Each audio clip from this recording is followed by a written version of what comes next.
Del Valle. Nice to meet you. And of course, ang aking co-MC si Mika. Mr. David, Yes. may konti lang kaming katanungan sa inyo. Mika, join Anong iyong katanungan? Pwede pong personal. Sige, go. Ano? Bukod po sa inyong last na pulang araw, ano po yung pinagkakabisihan yung teleserye upcoming sa GMA? Meron po ba? Opo. Meron akong bagong teleserye. Magsisimula kami ngayong July, mag-taping. Pwede na po bang, hindi sabi ni Anthony, hindi pa, i-announce na lang po. Oh, Nika, mukhang may gusto kang itanong. Meron na akong mic ready. Okay.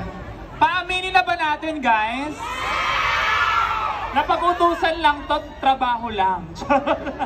Okay, David. Oo, hindi. Kayo daw ba talaga ni Barbie Fortesa? Hindi ko alam yun. Talaga ba? Kala ko kayo. Naku, mukhang mahihirapang sagutin ang ating pambansang Ginoo ang iyong katanungan.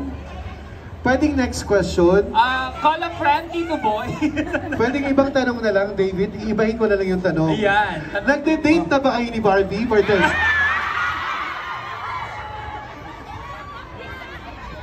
Ano pa? Sakot tangan ako? Ayun lang. Pero ano ha, ang ganda ng love team ng dalawa sa mga teleserye. Yes, Si Barbie Fortesa and of course si David. Secret. Secret. Ayan. So, Mika, last question na daw. Para makapag-selfie na ang ating pabansang Ginoo. Okay. Hindi ako magtatanong. We get one from the audience para sa Okay, iyo. sige. Okay.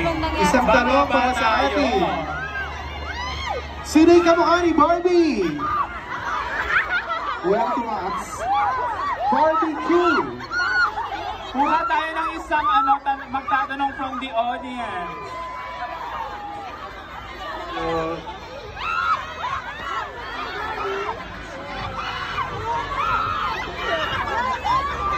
Ikaw mamatay mo na. Ulit data back St. Peter. O sige, tanong.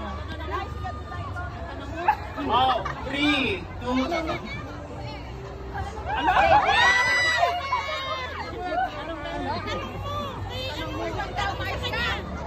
Anong kaulit mo balik dito sa Hong Ano daw?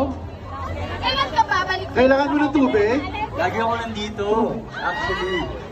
Every year. Sama ko family ko. Yeah.